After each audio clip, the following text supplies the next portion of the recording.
지난번 시간에 이어서 335페이지 5번째 기 평형 부분 보도록 하겠습니다.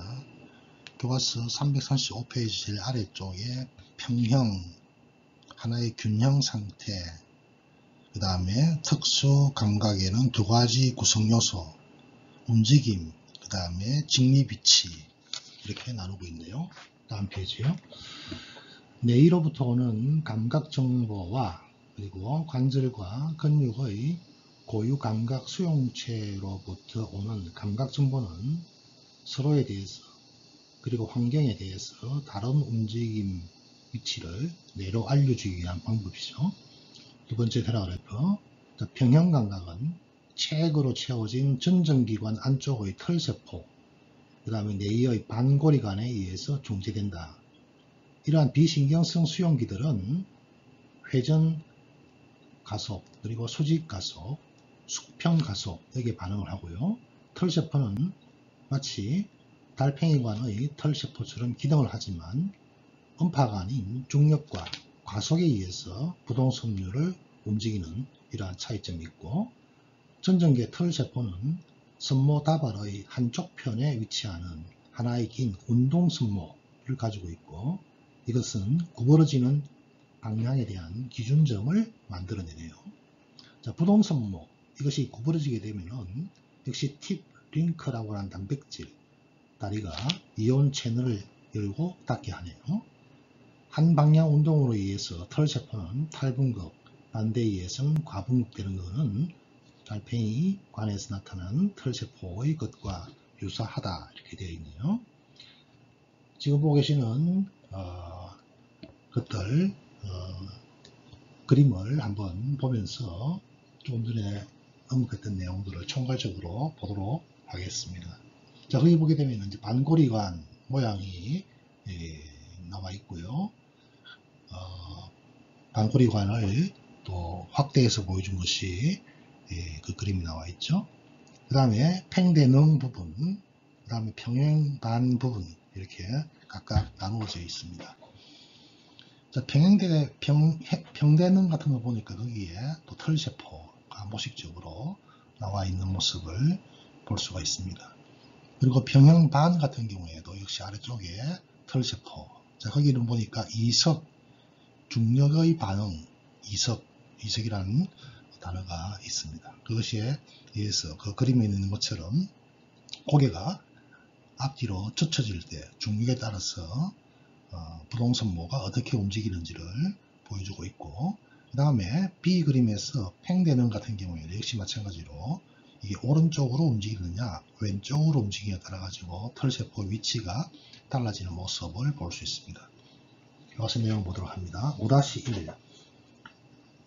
자, 전정기관 막성미로 서로 연결된 일련의 복잡한 방, 그래서 3개의 반고리관을 따라서 2개의 주머니 모양 이석기관인 난형낭, 그 다음에 구형낭으로 구성되어 있고, 반고리관은 기저부에서 난형낭과 연결되어 있는 회복적 구조고, 그들이 함께 모여서 상장의 모퉁이를 형성하는 3개의 평면처럼 서로 직각으로 향하고 있다. 이 반고리관의 회복적 모습을 설명하는 것이죠. 이석기관에 의해서 직선 가속과 머리 위치를 알 수 있고, 3개의 반고리관은 여러 방향에서 회전 감각을 감지하고, 달팽이관에서와 마찬가지로 전정기관은 상피세포로부터 분비되는 K 플러스 농도가 높고 NA 농도가 낮은 뇌림프로 채워져 있네요. 뇌 척수회처럼 뇌림프는 지속적으로 분비되고 뇌에서 뇌의 경질막에 있는 정맥동으로 흘러나가네요. 만일 뇌림프 생성이 배출 속도를 넘어서게 된다면 뇌에 체액이 축적된다. 그럼 결국 압력이 증가하겠죠. 그 다음에 뇌의 과잉 축적은 연속 문제에서 다루고 있는 메니에르 병을 유발하는데 현기증, 메스꺼움 이런 증상을 나타냅니다. 다음 달팽이관의 홀티기관이 전정기관 내의 수압에 의해서 손상이 되게 되면 또 청력 상실이 초래될 수 있고요. 5- 반고리관은 회전 감속, 방금 이야기했죠. 그래서 3개의 반고리관은 회전, 가속을 감지한다. 그래서 세평면처럼 서로 오른쪽 각에 서로 맞게 맞추도록 위치하고 있는 모습 그림을 봤었죠. 그 다음 테라그래프 6번째 줄로 내려갑니다. 팽대 능 부분으로 갑니다. 감각구조의 하나의 부분이고요. 팽대 부는 확장된 방을 가리키고 있고 각 관의 한쪽 끝에 있다. 그 다음 팽대능은 젤라틴성 덩어리인 팽대정이라고 하는 걸로 구성되어 있다. 용어를 여러분들 잘 정리해 주기 바랍니다. 그래서 털세포의 승모는 팽대정에 묻혀가 있는 모습, 여러분들이 그 오른쪽에 있는 B 그림 팽대능 부분을 잘 봐주기 바랍니다. 자, 회전 감각이 감지되는 것은 머리가 회전할 때 두개골과 미로의 막성 벽들이 움직이지만 관성 때문에 미로 내의 액체는 넘어지지 않을 수 없다. 그래서 관성이 결국 이제 회전함에 따라서 관성이 작용하니까 그것을 받아들이는 방향으로 털세포가 휘게 되는 그런 모습을 여러분들이 왼쪽 그림 B에서 볼 수 있습니다. 그 다음 테라그래프 생략하고 마지막 테라그래프, 만약에 회전이 계속되면은 움직이는 뇌림프는 결국 따라잡게 되겠죠. 계속되게 되면은 그때 머리의 회전이 갑자기 멈춰도 어떻게 됩니까? 즉시 멈출 수는 없게 되겠죠. 그 액체는 머리의 회전 방향으로 계속해서 회전하게 되어서 사람으로 하여금 회전 감각으로 남아있게 될 것입니다. 이걸 상상하면 될 것이고요. 다음 페이지 가기 전에 연속 문제를 한번 정리하고 합니다. 많은 전정기관 질환들은 아난테가 겪고 있는 증상들을 일으킬 수 있지만 가장 일반적인 것 두 가지는 체위성 현기증, 그 다음에 메니에르 병을 들 수 있다. 자, 체위성 현기증은 정상적으로 평행 반의 이승막에 묻혀있던 칼슘 결정체가 움직이게 되고 반고리관 쪽으로 떠다니게 되는 현상. 체위성 현기증은 1차 증상은 위치 변화에 의해서 야기되는 단기간의 어지럼증에 해당합니다. 여기서 이제 여러분들 체위성 현기증의 정의만 간단하게 내리면 되겠죠. 이런 증상이 있는 사람은 침대에 몸을 뒤척일 때 어지럼 때문에 잠을 잘 잘 수가 없다고 그러네요. 다음 페이지요. 자, 이습기관에 해당되는 내용입니다. 두 개의 이습기관인 난형낭, 구형낭이었죠. 이것은 직선력을 감지하도록 배치되어 있네요.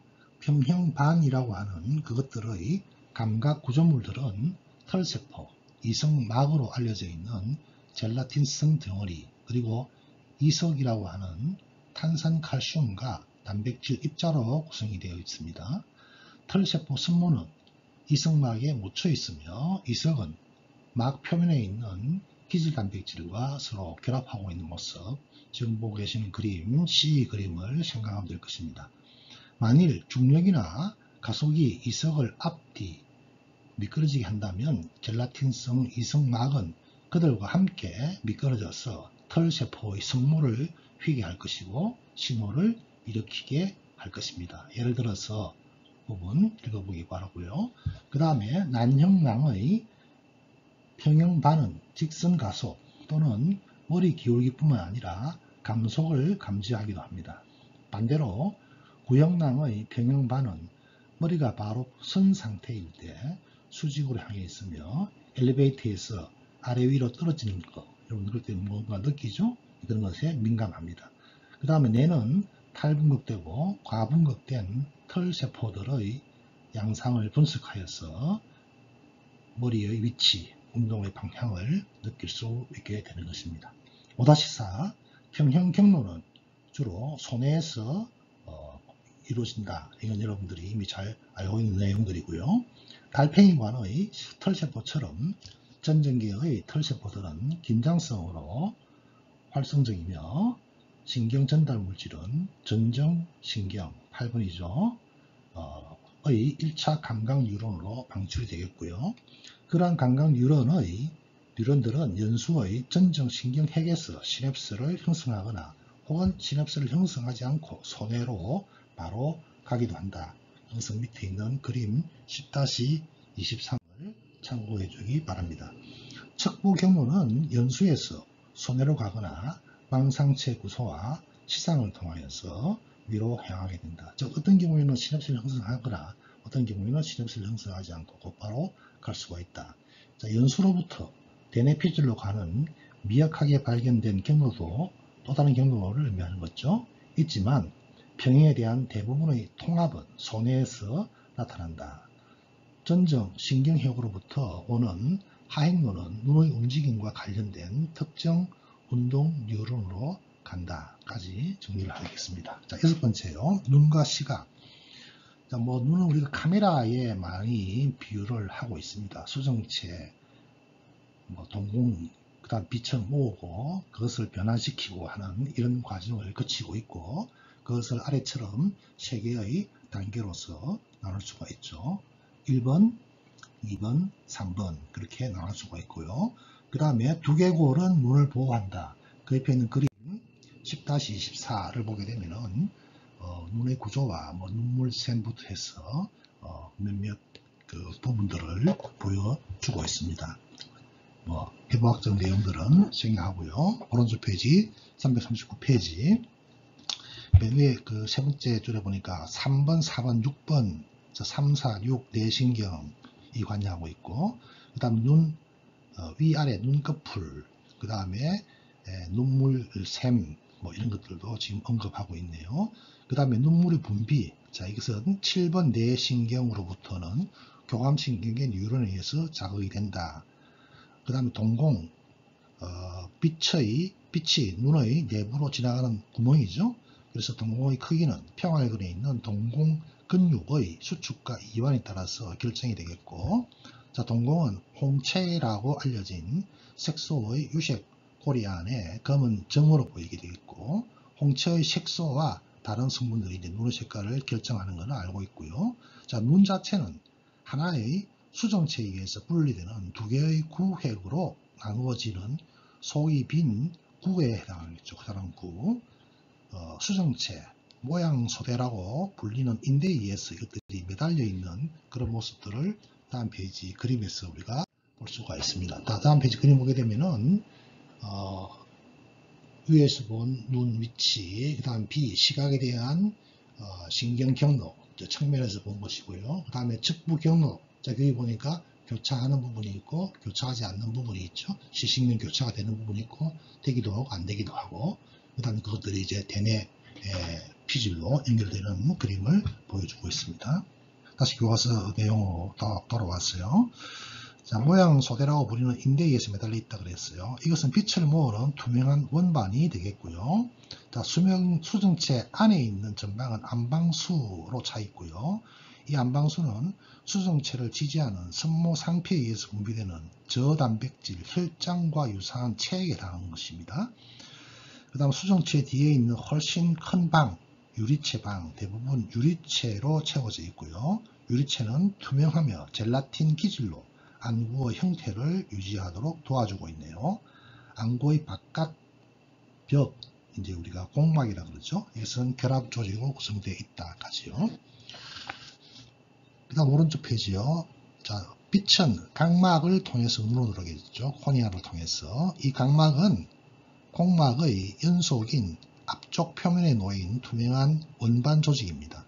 안방수를 가로지른 후 빛은 동공의 구멍으로 통과하고 수정체에 도달하겠죠. 이 수정체는 두 개의 볼록한 표면을 가지고 있고, 각막과 수정체는 함께 들어오는 광선을 희게 하여 망막 위에 초점을 맞추게 한다. 레티나, 망막 위에 초점을 맞추는데, 망막은 광수용체를 가지고 있죠. 그래서 빛에 아주 민감한 눈의 안쪽에 있는 청에 해당하겠습니다.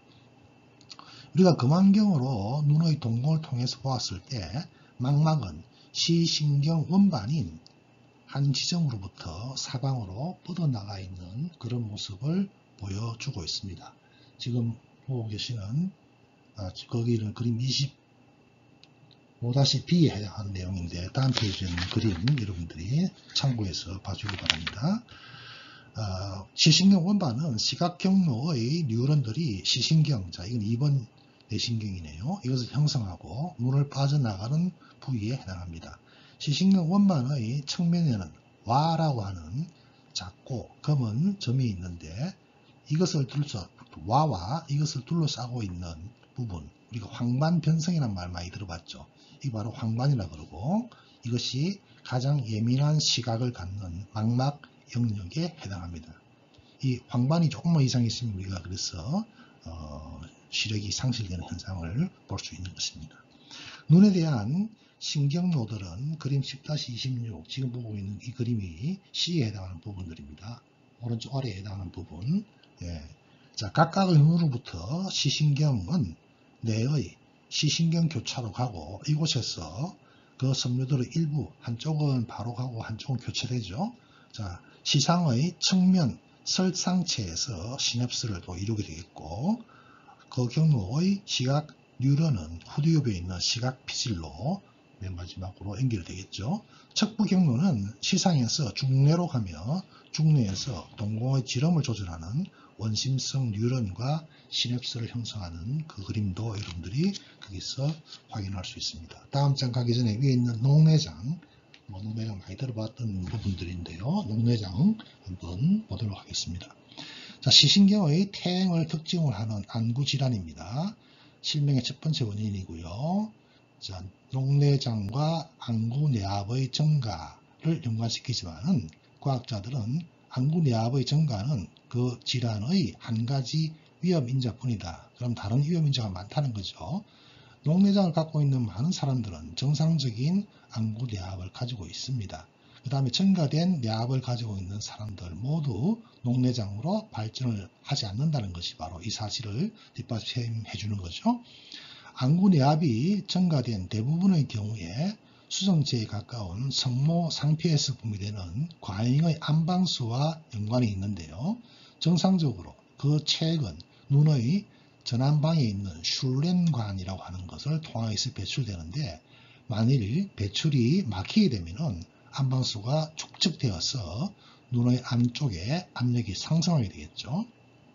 안구내압을 낮추기 위한 치료로서 안방수 생상을 억제하는 약제, 그 다음에 슐렌관을 열게 하는 외과적인 수술을 하고 있고 녹내장에서 시신경의 퇴행, 이것은 세포 자살 유도인자인 일산화질소 때문이다. 자, 일산화질소가 혈관 확장 이런 데도 관여하고 다양한 역할을 하지만 이 또 시력 부분에서는 오히려 시신경의 퇴행을 유발하는 시신경 세포의 세포 죽음을 유도하는 인자로도 작용하고 있다.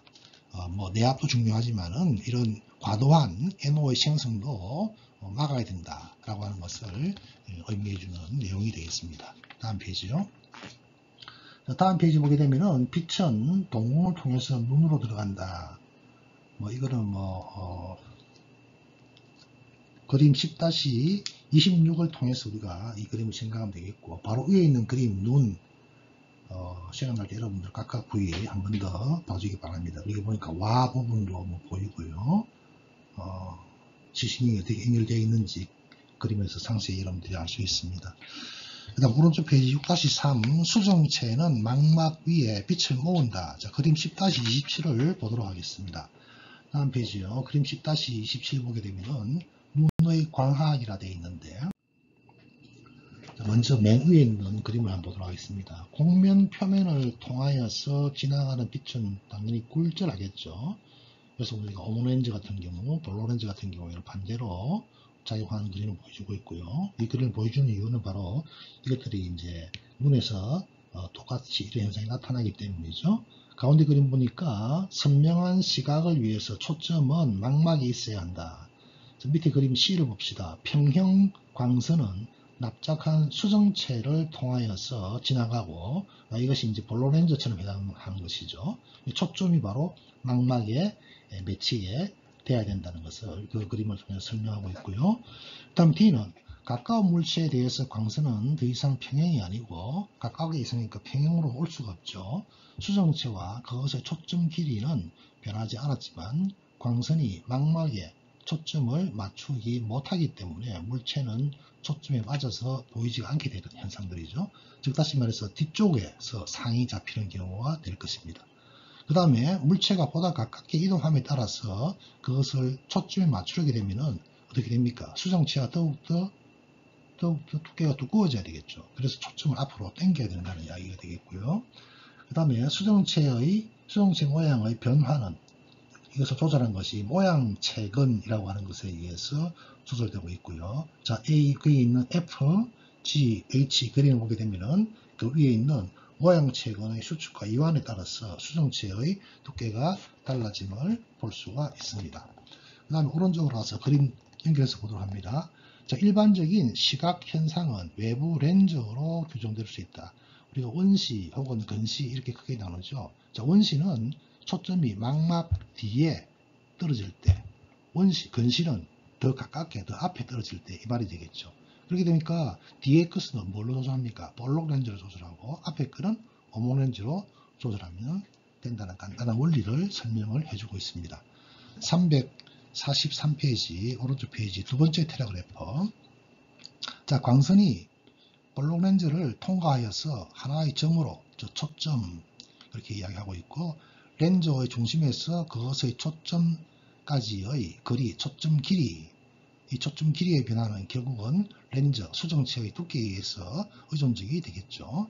그 다음 테레그래퍼. 물체로부터 오는 빛이 눈의 수정체를 통과할 때 물체가 초점에 맞춰서 보이는 것이라면 초점은 망막 위에 정확하게 맞아 떨어지게 되겠죠. 그렇지만은 옆에 있는 C 그림처럼 C에서처럼 평행한 광선은 표면이 비교적 평평한 수정체에 미치게 되겠죠. 이러한 수정체에서 초점은 망막에 맺히게 되겠고 물체가 뚜렷해지게 될 것입니다. 정상적인 사람의 눈에서 약 한 6m 이상 떨어진 어떤 물체는 평행한 광선을 만들어야 되게 된다. 우리가 조금 전에 우리 그림 지에서 봤던 것들은 한 6m 앞에 있는 그림, 앞에 있는 상, 이것을 생각하면 될 것입니다. 자, 그러면은 6m보다도 더 가까워지면 혹은 6m보다도 더 멀어지기면 어떻게 될까? 라는 예를 그 다음에 설명을 해놓고 있고, 그 다음 밑에 보니까 뭐 조절 건점까지 설명이 되어 있는데 제가 따로 이야기를 안 해도 될 것 같습니다. 다음 페이지요. 344페이지 교과서 가운데 쪽에 네 번째 테라그래퍼 쪽으로 갑니다. 자, 어릴 때는 하는 부분입니다. 어릴 때는 8cm 정도의 가까운 거리에서 물건에 초점을 맞출 수 있지만 조절 반사는 10살이 지나면서 감소하기 시작합니다. 40살 때, 이건 이제 평균적인 이야기입니다.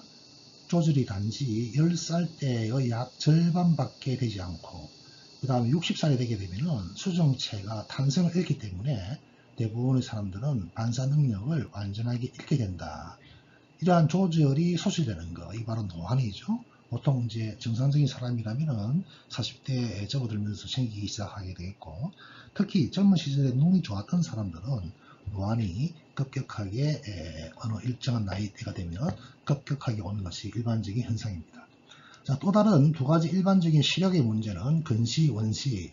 자, 이거 앞에서 설명했으니까 굳이 교과서 내용을 읽지 않도록 하겠습니다. 연속 문제를 한번 봅니다.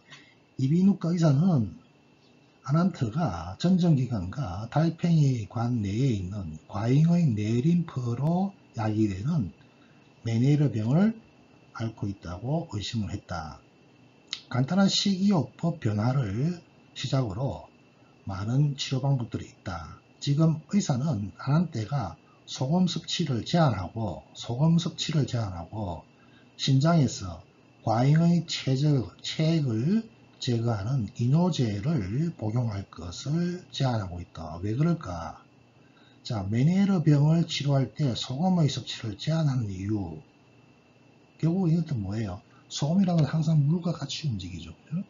체액량을 줄이기 위한 것입니다. 이뇨제를 복용하여서 체액을 소변으로 내버리는 것과 마찬가지 현상이 되겠죠.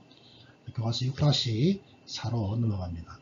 6-5 보게 되면은 광전환은 망막에서 일어난다 이렇게 되어 있는데, 이게 시작하게 되면은 중간에 어중간하게 시작을 해야 될 것 같습니다. 그래서 여기까지 하고 다음 시간에 6-4 광전환이 망막에서 일어나는 메커니즘에 대해서 한번 알아보도록 하겠습니다. 아마도 6-4에서부터 나온 내용들이 굉장히 중요한 내용이 아닐까 그렇게 생각하고 있습니다. 수고하셨습니다.